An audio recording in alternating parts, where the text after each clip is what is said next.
A glacier doesn't freeze you. It unmakes you at the molecular level, one crystal at a time, while you're still technically alive. That's not a metaphor. That's the actual physics of what ice does to biological tissue under its own weight. And the terrifying part? The pressure is so precise, so geometrically inevitable, that your body would experience something no human has ever survived to describe. Here's why this should completely break your intuition. You were probably taught that ice is what happens when water gets cold enough. Simple phase transition, textbook stuff. But ice under pressure does something that violates everything that feels obvious. It melts, not because it got warmer, but because pressure itself lowers the melting point of ice. Squeeze ice hard enough and it becomes liquid water again, even at temperatures well below 0 Celsius. That single fact rewrites the entire story of what a glacier actually is. Now put yourself inside one. Not on top, inside, trapped in a crevasse as the surrounding ice walls begin to close. The glacier above you is not sitting still. Glaciers move, and they move because of exactly this pressure melting phenomenon. The ice at the base of a glacier, under the weight of sometimes 300 meters of ice above it, experiences pressures exceeding 25 atmospheres. That's 25 times the pressure at sea level, concentrated into every square centimeter of ice touching bedrock. At that pressure, the melting point of water drops by about 2 degrees Celsius. The ice partially liquefies. The whole glacier slides on a microscopic film of pressurized water. It flows like an impossibly slow river made of solid material. And you are now inside this river. The first thing that would happen to your body isn't cold. It's compression. The ice surrounding a crevasse exerts what physicists call isostatic pressure, meaning it pushes equally from every direction simultaneously. Your lungs would compress first. The air inside them doesn't disappear. It compresses into a smaller and smaller volume, following Boyle's law, where pressure and volume have an inverse relationship. At 10 atmospheres, the air in your lungs would occupy 1/10 of its normal space. Your alveoli, those tiny air sacs that are only about 200 micrometers wide, would collapse inward. This happens before you'd even lose consciousness from oxygen deprivation. But here's where it gets stranger. Your cells are mostly water. Water is nearly incompressible, which sounds like it should protect you. But your cells aren't just water. They're water wrapped in lipid membranes, threaded with proteins, organized into structures that depend entirely on maintaining specific geometric shapes at the molecular level. Under extreme pressure, those proteins denature.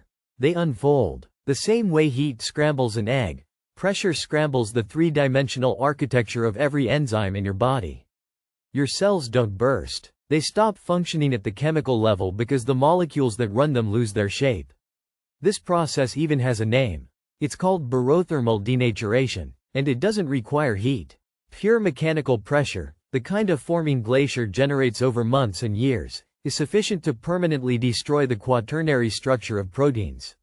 You wouldn't freeze solid and then get found centuries later like the famous Otzi the Iceman, preserved in a mountain glacier for 5,300 years. You would be chemically dismantled while your water content remains stubbornly liquid, squeezed into the spaces between ice crystals. If this blew your mind, subscribe right now. We cover the science that textbooks skip, the stuff that makes reality feel genuinely stranger than fiction.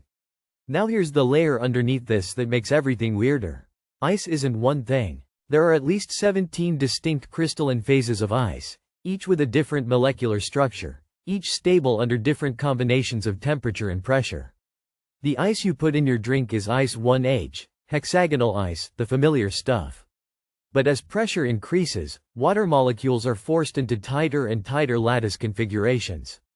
Ice 3 forms around 3,000 atmospheres. Ice 5 at 6,000. Ice 6 at 10,000. Ice 7 at 22,000 atmospheres remains stable all the way up to above 100 degrees Celsius. That's boiling hot ice. It exists on certain ocean floor planets and possibly inside the mantles of water-rich exoplanets. Inside a glacier, you never reach those exotic phases. The pressures stay relatively modest, in planetary terms. But the transition between liquid water and ice 1H happening constantly around you is enough. Your body would become a liquid inclusion inside the ice matrix. Glaciologists actually study these liquid pockets. They're called veins and nodes, tiny channels of liquid water that exist at the junctions between ice crystals, maintained by exactly this pressure melting effect. The chemistry that happens in those channels, the movement of ions, the slow transport of minerals, that's part of how glaciers chemically reshape the rock beneath them over thousands of years. You would become part of that chemistry. Dissolved. Not dramatically, not all at once, but systematically, the way glaciers systematically dissolve everything they consume. What does this mean for how we understand life on other worlds? Europa, one of Jupiter's moons, has an ocean beneath roughly 15 kilometers of ice. The pressure at the base of that ice shell is enormous. The interface between ice and ocean on Europa is governed by exactly these same phase transition dynamics. If life exists in that ocean, it lives near a boundary where ice behaves like a slow grinding machine, and where liquid water persists not because of warmth but because of pressure. Life on Earth already does something similar. Psychopiezophilic bacteria, microbes that thrive under both cold and high pressure, have been found in deep ocean trenches and in Antarctic ice, surviving in the exact liquid veins that would dissolve a human body. Glaciers aren't frozen water. They're dynamic, pressure-driven chemical systems that move, dissolve, recrystallize, and reshape the planet on timescales that make human civilization look like a brief flicker. And now you know that if you fell into one, the ice wouldn't need to be cold to kill you. The geometry of pressure itself would do it. Molecule by molecule. If the physics of ice just made you rethink what solid matter even means, hit subscribe. Next time, we're going somewhere even stranger. What happens to water at pressures that exist nowhere on Earth's surface, and why the answer changes what we thought we knew about the deep interiors of other planets.